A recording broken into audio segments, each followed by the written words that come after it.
All right, Shalom.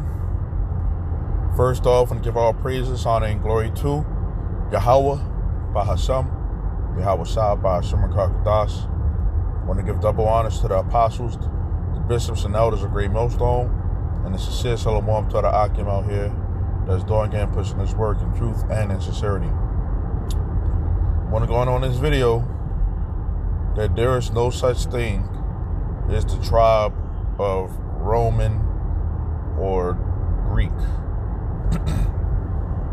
When, people see that, those terms, particularly Christians and people that don't understand the Bible, okay, they see the word Roman and they see the word Greek and they automatically apply that to, literally everyone. Everybody can be saved, the Jew and the Greek, right? Because they don't understand these scriptures, okay? You got people that, are saying, like, for example, that Titus wasn't an Israelite, okay? And, when you look at the New Testament, there's only about 5 people in the New Testament where it, clearly states that this person is from a specific tribe, okay? Like, how it says, Yahweh Shah, I think it's Hebrews 7:14, Yahweh Shah sprang out of the tribe of Judah, Paul from Benjamin. Now, you go deeper into the scriptures, that, a lot of the men, they had to come from certain tribes, okay? Like the priest, if it says, a priest, typically the priesthood was Levi, okay? So you can kind of extrapolate, okay, this guy came from, Levi, okay? This guy, it says Yahweh Shah was Judah. It doesn't say what tribe Peter was from. Peter was from the tribe of Judah. Peter was from the tribe of Benjamin. They don't say that. They don't say that for many people that's inside of the New Testament, okay?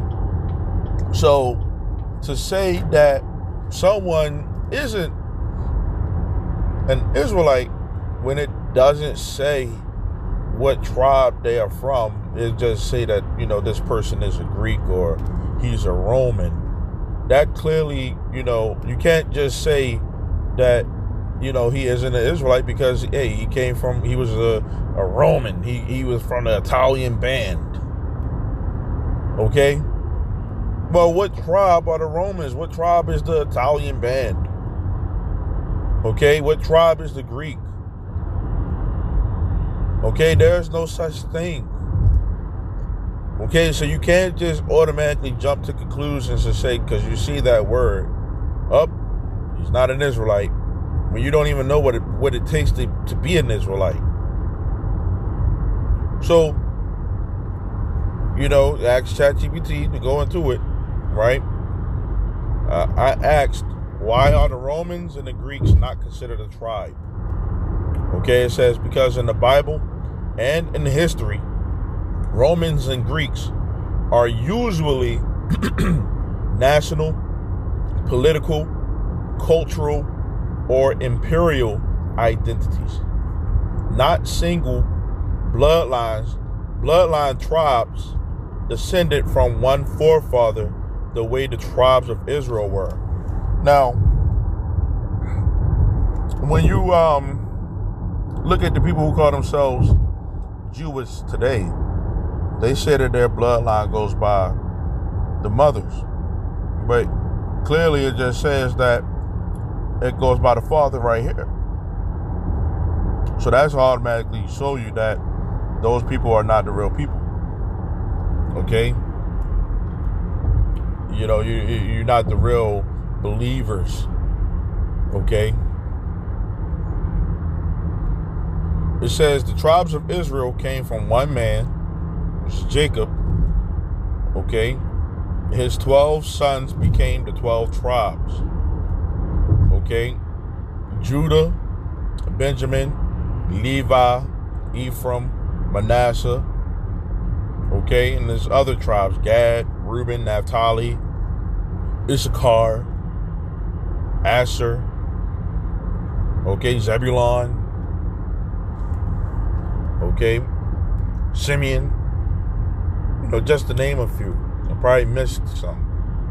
Okay.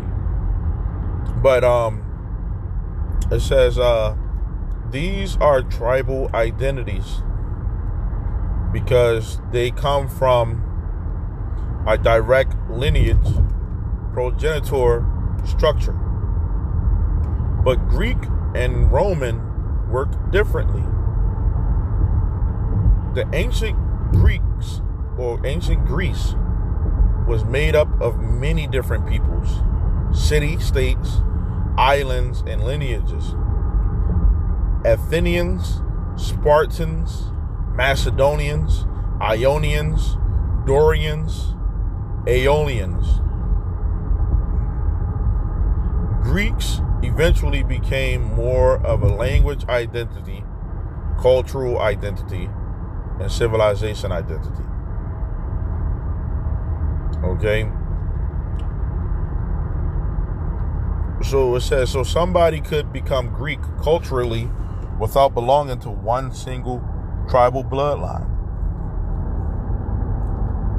That's why in the New Testament, Greek can sometimes mean literal ethnic Greeks, Hellenized people, or simply Greek-speaking people.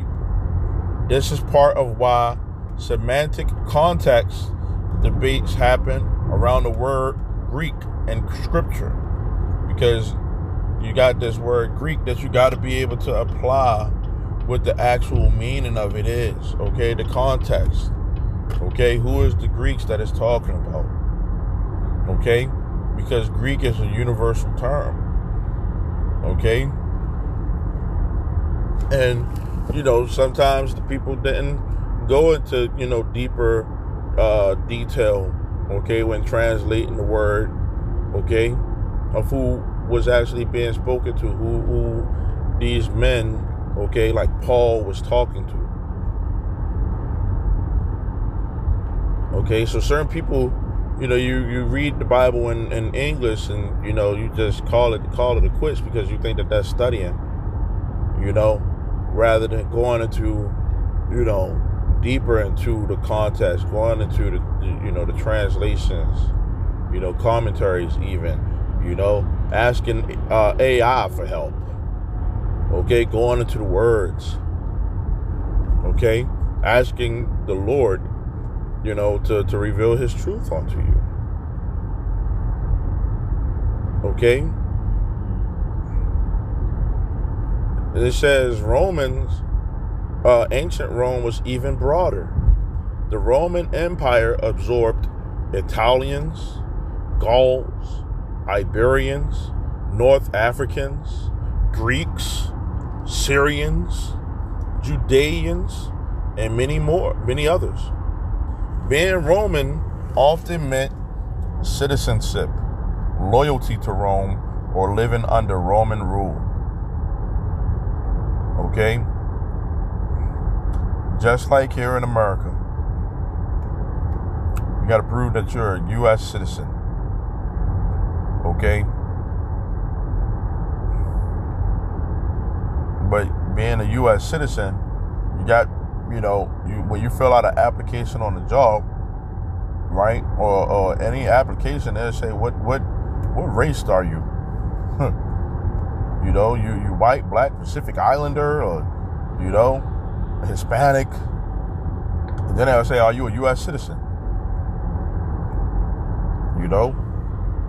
So you can't just say, because it says, Greek or Rome, he wasn't an Israelite, because you're from America, don't mean you're not an Israelite. Okay? It says Paul, the apostle, was an Israelite from the tribe of Benjamin, according to Romans 11:1. But he also had Roman citizenship.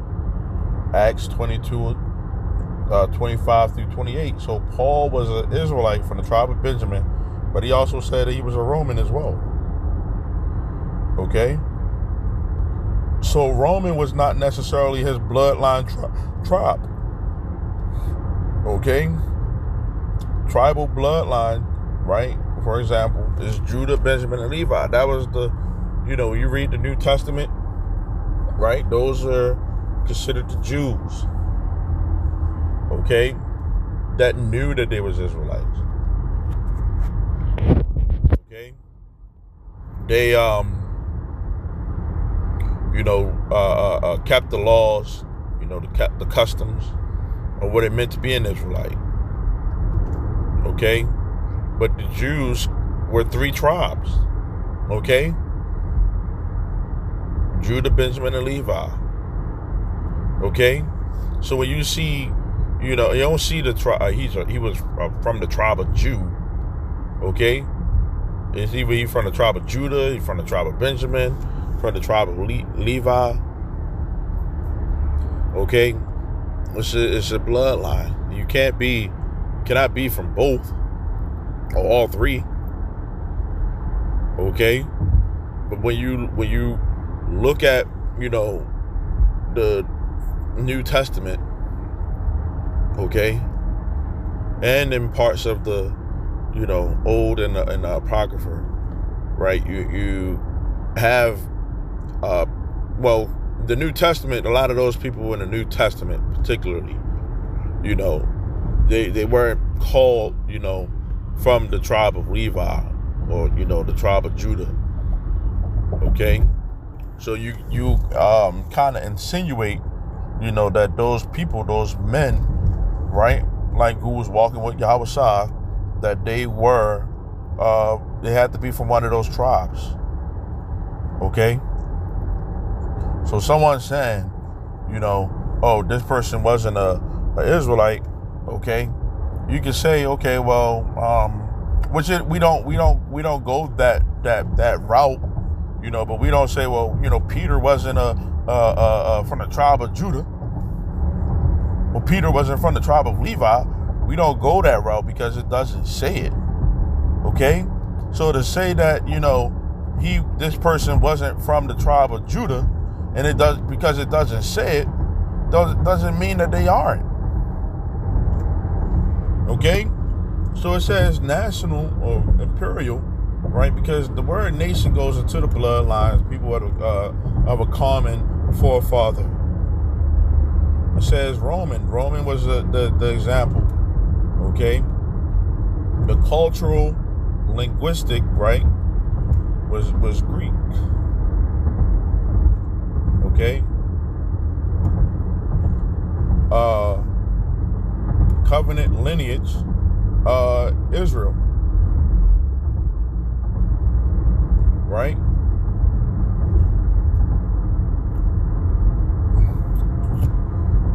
It says this is why in biblical discussions, terms like Gentile, Greek, Roman, barbarian, Scythian can sometimes refer to culture, political status, or nationhood rather than a direct tribal genealogy. So somebody could be called a barbarian, a Scythian, a Roman, a Greek, a Gentile, and actually be an Israelite. Okay? And because you was a part of a culture or status or, way of life, before you knew that you was an Israelite.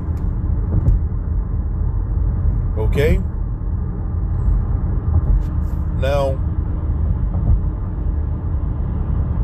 let me get this right fast. This is Numbers 1:18. It says, and they assembled all the congregation together on the first day of the second month. It says, and they declared their pedigrees after their families by the house of their fathers, according to the number of the names, from 20 years old and upward by their polls. Okay.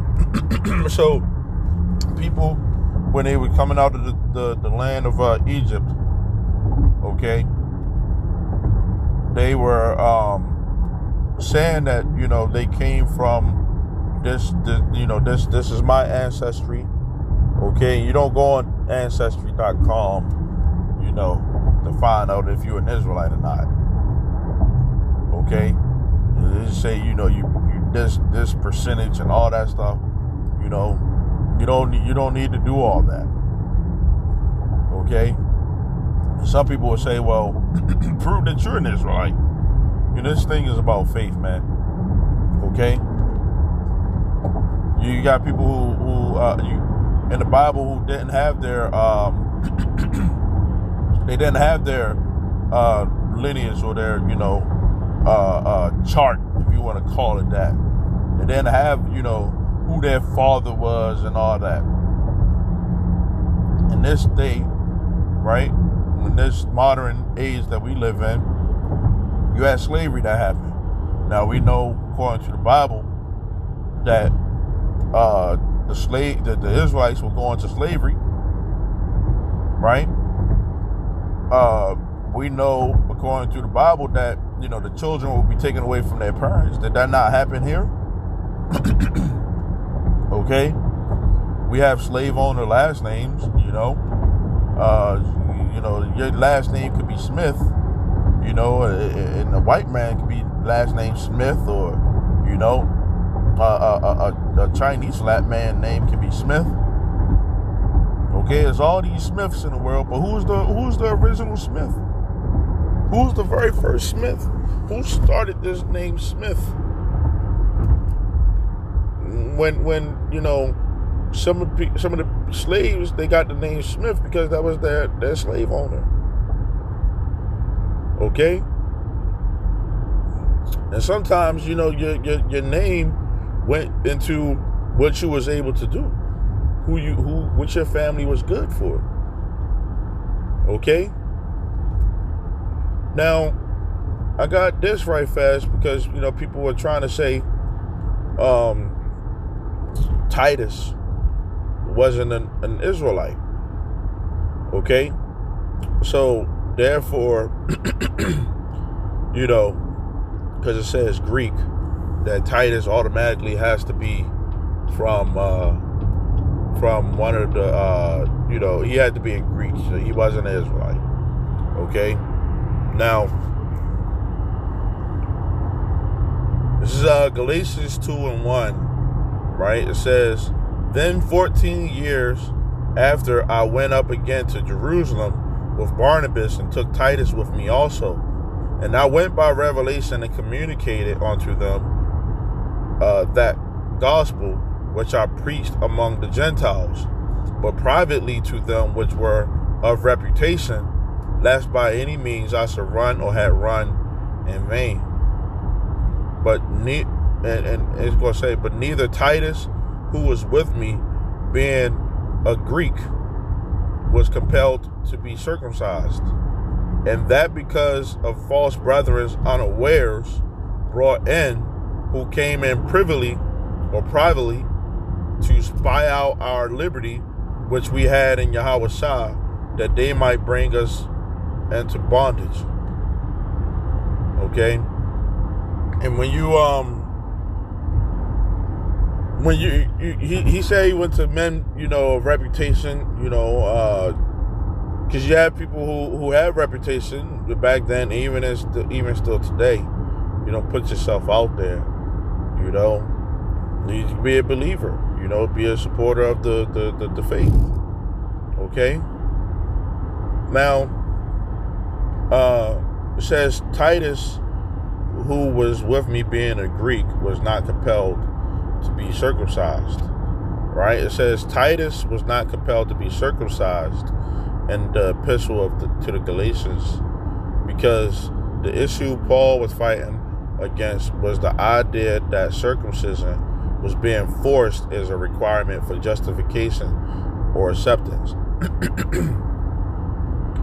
Paul's argument in Galatians was mainly against certain men who were teaching that faith in the Messiah was not enough, and that Gentiles, Greeks, had to fully adopt the Mosaic covenant in order to be saved. The immediate context says, okay, and that because of false brethren, unawares brought in. And a lot of people don't understand, the history of the, between the Israelites and the Greeks. What actually, went down, okay? And we're going to touch on that, okay? So it says, so Paul refused to let Titus be compelled because it would have symbolized submission to that pressure, right? Now this gets interesting because Paul circumcised Timothy in Acts 16:3. Why the difference? It says Paul treated the situations differently because the circumstances was different. Titus' circumcision was demanded doctrinally. You must do this to be accepted. Paul resisted that pressure, right? And that's the same way, right? Where you have some people who will come into the faith, and we take it slow with them. You let them, eventually, let it grow on them, okay? Because no man is saved by, the acts or the deeds of the law, okay? Now we gotta try our best to, to keep the laws as much as we possibly can, So now a soul of faith, okay? But we're not going to just say because this person, has a bald head, that, he comes up to us, he has a bald head. Oh, where your hair at, man? You got to grow your hair. The person got to understand why he got to even grow his hair in the first place. You can read the scripture and say, no baldness upon your head, face for a man. Okay? But, the scriptures, you got to be able to, break it down. You got to, let it be known, like, yeah, you are supposed to, But, you got to let this person grow in the faith, man, Because the main thing is about Yahweh Bashim Yahushua. Okay? The law is a shadow of the things to come. Okay? Every man, okay, ain't gonna be no bald heads, okay, in the kingdom. Okay? But in this day we don't sit up here and in order for me to accept you, you gotta, be a man that, has, no beard. And when, people see, the scriptures talk about, Yahweh Shah sat with sinners. It's one of the reasons why, because you didn't have to be accepted as an Israelite, if you was sinning or, you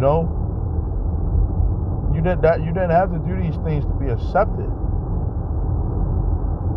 Okay? So, we ain't gonna pressure someone, to do these things.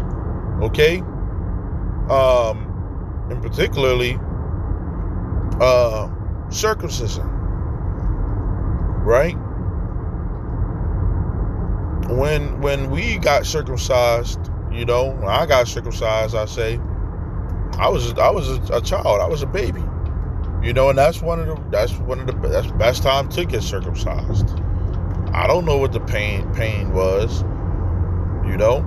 I don't remember the pain. But for an older man to do that, to get circumcised as an older man, that I don't know how that pain feels. Okay? And then, we have new bodies anyway, so that's one of the things too. Okay? It says Timothy was circumcised for practical social reasons. His mother was Jewish, right? Was a Jew. Jews in the area knew his father was Greek. Paul wanted to avoid unnecessary conflict when preaching in synagogues. So Timothy's circumcision was more about avoiding stumbling blocks, not about earning salvation. Okay? That's why Paul could refuse to compel Titus, yet voluntarily circumcised Timothy. About Titus being called a Greek, the word Greek there can be interpreted differently depending on theological perspective. Some see Titus as an actual non-Israelite Gentile convert, which is a lie. Okay, others, including Great Millstone, may argue Greek can refer to an Hellenized Israelite or a dispersed Israelite living in Greek customs. But regardless of that interpretation, Paul's main point, but that's the point right there. Paul, he was a Greek, Hellenized Israelite, okay, or even dispersed Israelite, okay. Paul's main point in Galatians 2 was about resisting forced ritual observation is a condition for righteousness, okay. And that's what some people back then, and even still today, you have that. You gotta perform certain rituals,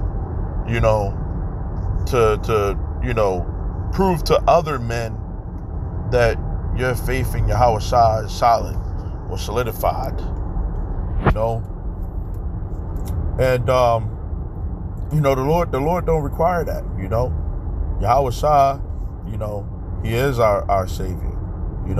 Now faith without works is dead. You can't just say, I know I'm an Israelite, but you don't want to put in no works to be, an Israelite.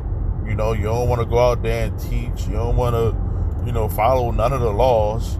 Even though you know that these things are practical things that you should be, doing. But you want to make an excuse for why you don't do it. Now there are certain instances where some Jake do get passes other than other Jakes, and some Jakes will be like, well, why he's able to get away with it? Why that person able to get away with it? You gotta really worry about yourself, man. Okay. Everybody that is given the same portion of faith. Okay. For one, so just because this person don't, everybody got different circumstances that they got to go through. Okay. But when you see, certain Jake trying to press her, Jake, like, we seen IUIC do it, because they think that the law, you're saved by the laws. Take your hat off. And it's like he's not even praying or prophesying. But he's supposed to come and take his hat off to you. And he's not even in your group. It makes no sense. Make it make sense. But we're not saved by acts or deeds in the law. We're saved because we have faith in Yahweh Shah. Now, where the scripture say, I will show you my faith by my works.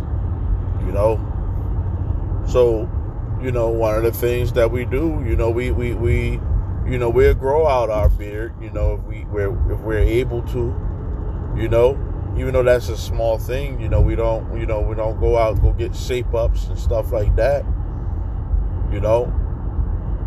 but our faith is not about whether or not we make it on a chariot because of whether we get, another person's approval. That's not what it's about. Is if you have the elect, it's nothing that you can change. You do to change that. Okay. Now, it says, I asked, how did grown men get circumcised back then? It says, I asked, can you dig deeper into the process compared to when a child is circumcised.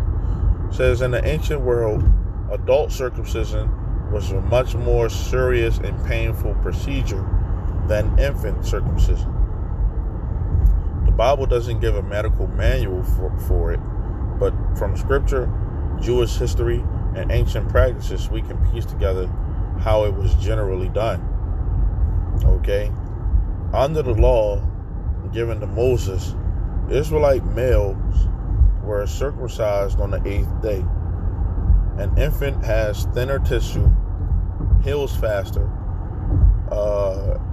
has less movement or sexual maturity, and usually experiences fewer complications. This is why circumcision became the standard in infancy among Israelites. For a grown man, the foreskin is fully developed, blood flow is greater, pain and recovery are more intense, infection risk is higher, and physical activity becomes difficult during healing. Okay, and if we're not talking about with the medicine of today. We talking about back then. I don't know what their painkillers, were. Pretty sure there were some type of painkillers, but these are the things that people had to consider. Okay, were people actually going to as an adult to the person that was circumcising them? Circumcising an infant. Was that a typical case? A man just wakes up and just say, you know what, I'm gonna go get circumcised today. And you go to this person who probably never did an adult circumcision before.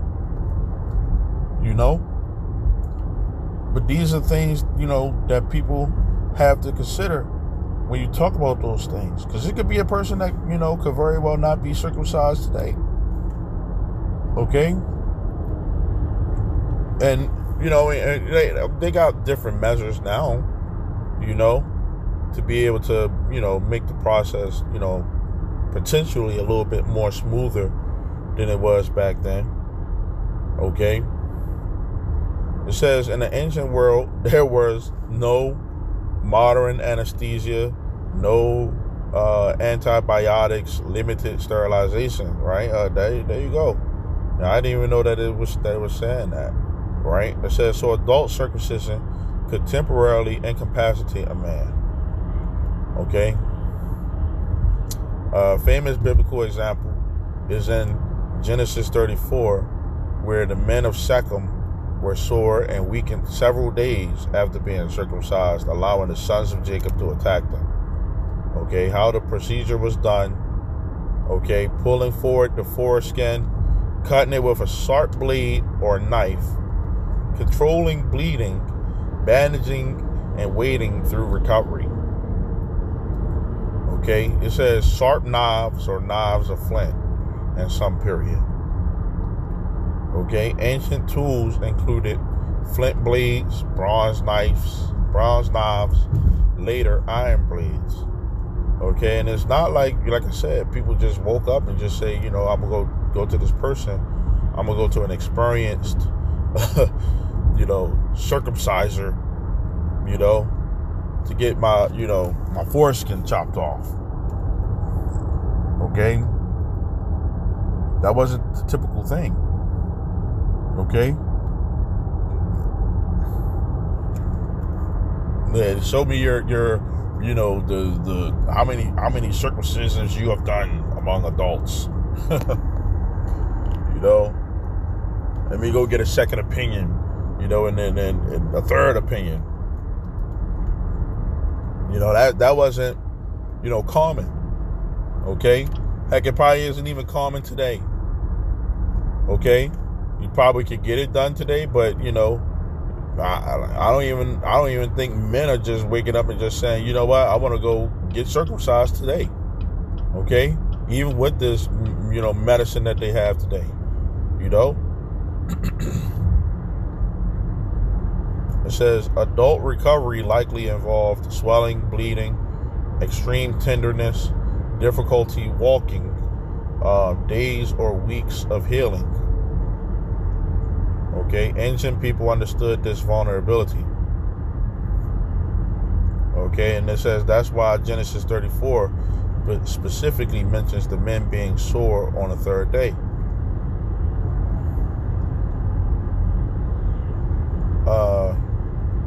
And they probably was having conversations about it, man. You know, Paul, you know, hey, even probably Paul and Timothy, you know, because Paul probably, you know, knew how to do it, you know. It says adult circumcision occurred when converts joined Israel. Entire households entered covenant, or groups had neglected the practice.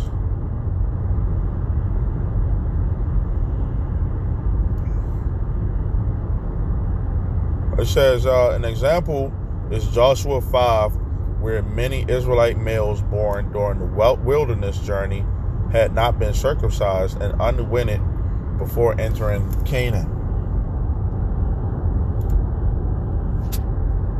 It says by the time of Paul the Apostle, circumcision had become a major identity marker among Jews. For adult Greek Roman men, circumcision was often viewed negatively in broader Greco-Roman culture because Greek athletes involved public nudity. The foreskin was culturally considered normal or ideal. Circumcision marked someone as distinctly Jewish or from a Jew. So for an adult like Titus, being compelled to undergo circumcision would not only involve pain and recovery, but a major religious and cultural statement. Was, you know, that statement would be, you know, I mean, it's not about whether he cared about, you know, being a Greek, okay, or even trying to please the ones who claim that they was Israelites, okay. If we want to make a statement, you make a statement to Yahweh Shemi outside, okay. And that's the main thing. Okay. Now I'm gonna get this right fast.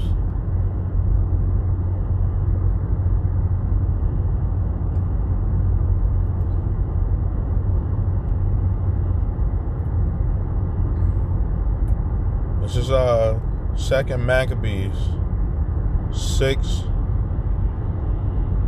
and 1. And that says, not long after this, the king sent an old man of Athens to compel the Jews to depart from the laws of their fathers and not live after the laws of God, and to pollute also the temple in Jerusalem, and to call it the temple of Jupiter Olympius, and that in Garism of Jupiter, the defender of strangers, as they did desire that dwelt in that place, in the place. It says, the coming in of this mischief was sore and grievous to the people. For the temple was filled with riot and reveling by the Gentiles, who dallied with harlots and had to do with women with the circuit of holy places, and besides that, bought in things that were not lawful. The altar also was filled with profane things which the law forbids. Neither was it lawful for a man to keep Sabbath days or ancient fasts, or to profess himself at all to be a Jew. So, you know, the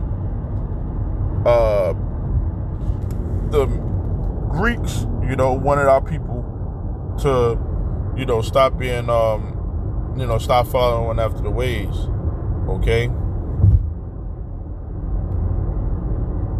And, you know, you didn't comply, you know, they would fight you, put you to death, you know?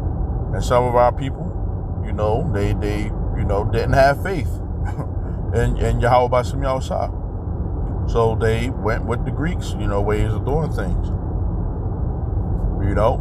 And then, you know, years later, children, to the point where the children ended up losing, you know, not knowing who that they were Israelites, you know. So, you know, those were the people who Paul went to, you know, to get them to come back to the understanding of who, you know, who they really were. Okay, they weren't Greeks or Romans, even though that they might have grew up in that Roman or Greek culture and was used to seeing the nudity and all those different type of things. Okay, he you know, tried to get them to come back to the, you know, the Yahweh Ba'ashem Yahushua. Okay. So with that, you know, Lord willing, this is edifying. I want to say shalom until next time.